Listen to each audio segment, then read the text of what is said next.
All of this comes as a new poll out just this morning reveals widespread support again for many of the provisions raised in the gun safety legislation talks, including some that did not make it into the framework. The latest Politico Morning Consult poll shows a majority of Americans strongly or somewhat support requiring background checks on all gun sales. And when I say a majority, still at 90%. I mean 89%. Yeah. Also, 66% of Americans, 2/3 of Americans, support banning semi-automatic style rifles altogether. 2/3 of the country. Banning high-capacity ammunition magazines comes in at 68%, and preventing sales of guns to people reported as dangerous to law enforcement by a mental health provider, 87%. Requiring a mandatory 3-day waiting period after a gun is purchased is at 80%, and requiring a person to be 21 to buy a gun, 79%. 8 in 10 Americans say raise the age to 21. You know what's so surprising here, Walter, is how consistent those numbers have been for a decade. Those are the numbers we saw after Sandy Hook. Those are the numbers. 9 in 10 Americans want universal background checks. 9 in 10 Americans. You know, you read a lot of history.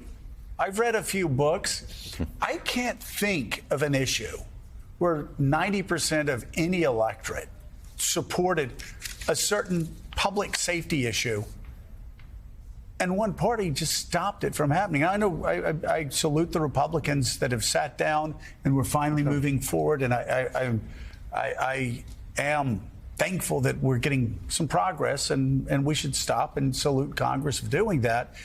There's still such a long way to go, and there's still 90% of Americans being ignored on a lot of issues that Willie just talked about. Exactly. And you can go back historically. You remember, because you were there, the Brady bill, in which they did do a lot of the things that you saw 89 and 90% support for. Then it expired. The thing that could happen now is you could have, based on this bill, which isn't doing a whole lot, but could have bipartisan support, you could see a slow progress. The poison in this country that has made us so polarized on things that most Americans all agree on, but that get polarized, has got to be stopped. And maybe guns is the way we can start doing it. Well, let's turn back now to Ali Vitale on Capitol Hill.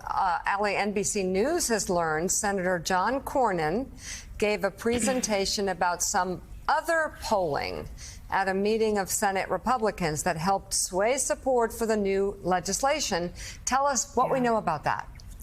Yeah, this happened yesterday in a closed-door Senate lunch for Republicans, where Cornyn, the lead Senate negotiator for the Republican side on this gun violence prevention deal, showed polling of gun owner households that showed them supportive in overwhelming numbers, just like the ones that you're talking about, of pieces of legislation that are currently in the framework of the deal. Things like red flag laws, but also closing the boyfriend loophole and supporting juvenile records checks being a part of that background check system for people 18 to 21. That was, of course, one of the sticking points, and it's one of the things that we're really watching closely here. As they start writing this bill text, that's one of the pieces that people have a little bit of tension over how it's ultimately going to be written. But I do think that immediately after that closed-door luncheon, the fact that Senate Minority Leader Mitch McConnell came out, said that he wasn't just comfortable with the framework, but that he was supportive of it, that really does give a permission structure to the rest of the Republican conference in the Senate that they could get on board with this if they're feeling both pressure from home or the fact that they see things in this bill that they like. I think it's less a question of the landscape changing, because Joe is right.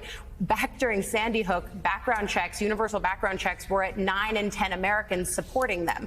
I think the thing that's really striking when you pull up that graphic of the 10 Republicans, though, who are on board for this, and it speaks to the politics of this issue more than anything else, of those 10 people, some of them are retiring, none of them are up for re-election this cycle, which means their political ramifications are not right around the corner. And of course, that's a top concern here, too, unfortunately. There you go. NBC's Ali Vitale, thank you very much.